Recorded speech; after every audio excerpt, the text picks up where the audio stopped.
కొత్త సింహం మళ్ళీ 35 ఇయర్స్ తర్వాత రిలీజ్ అనేసరికి మాకంతా చాలా ఎక్సైటింగ్‌గా ఉంది టోటల్‌గా. అంటే నా రాజ్ లేడు ఇప్పుడు. నేను, రాజ్ ఎంతో కష్టపడి ఈ సినిమాకి వర్క్ చేసాం.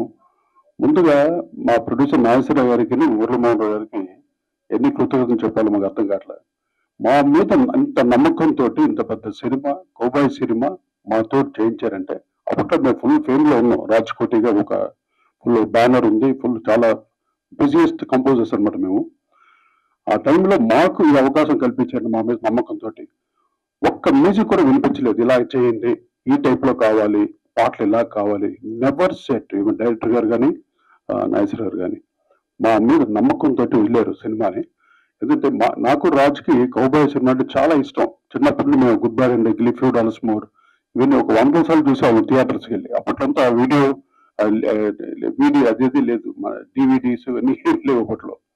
అలా చూసి ఆ మ్యూజిక్ అంతా విని తర్వాత మేము దాన్ని ఎలా చేయాలనే ఉద్దేశంతో 'MacKenna's Gold', 'Quincy Jones' music అది. తర్వాత 'Ennio Morricone' 'good bye and గిల్లీ ఫ్యూ డాలర్స్ మోర్' ఆయన మ్యూజిక్.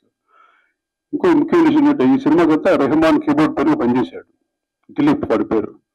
కీబోర్డ్ పనిచేసి ఆస్కార్ స్టేజ్‌లో ఎనియో మార్కోని కలిశాడంట. 'క్విన్సీ జోన్స్' ఎనియో మార్కోని కలిశాడంటే ఎంత మహాభాగ్యం. మాకెంతో వాళ్ళని కలవాలి అని వాళ్ళు ముట్టుకుంటే చాలన్న ఇది తనకి ఆ అదృష్టం కలగటం. మొన్న ఈ మధ్య చెప్పాడు తను. ఎనియో మార్కోని కూడా కలిసినప్పుడు I is no more now. ఆయన కూడా లేరు. 'క్విన్సీ జోన్స్' లేరు కంపోజర్స్‌గా. సో ఈ సినిమాకి బ్యాక్‌గ్రౌండ్ మ్యూజిక్ చేసేటప్పుడైతే నేను అయ్యప్ప మాల వేసుకొని ఒక నిష్టగా ఈ సినిమాకి మాక్సిమం అవుట్‌పుట్ ఇవ్వాలి. అంటే మళ్ళీ ఛాన్స్ దొరకదు. కౌబాయ్ సినిమాలు పైగా మెగాస్టార్ చిరంజీవి గారిది అని చాలా కష్టపడి అంటే కలెక్షన్స్ అన్ని విన్నాం. కౌబాయ్ పీస్ ఎలా ఉండాలి. దీంట్లో రెగ్యులర్ మ్యూజిక్ చేస్తే మ్యాచ్ కాదు ఈ సినిమాకి.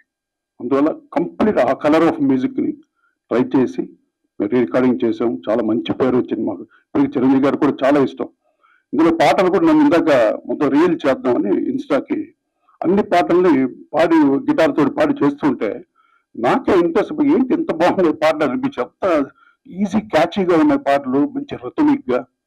ఇందాక నేను నా తేజాంజలిని నా ఈస్ మై అసోసియేట్ అనమాట. ఇద్దరు కలిసి చేసాం. అది కూడా రిలీజ్ చేస్తాం అనమాట సినిమాతో పాటు. వాళ్ళ పర్మిషన్ లేకుండా సాంగ్స్ అన్ని కూడా. సో అంత హ్యాపీగా వర్క్ చేసాం. నాకు మంచి అవకాశం ఇది.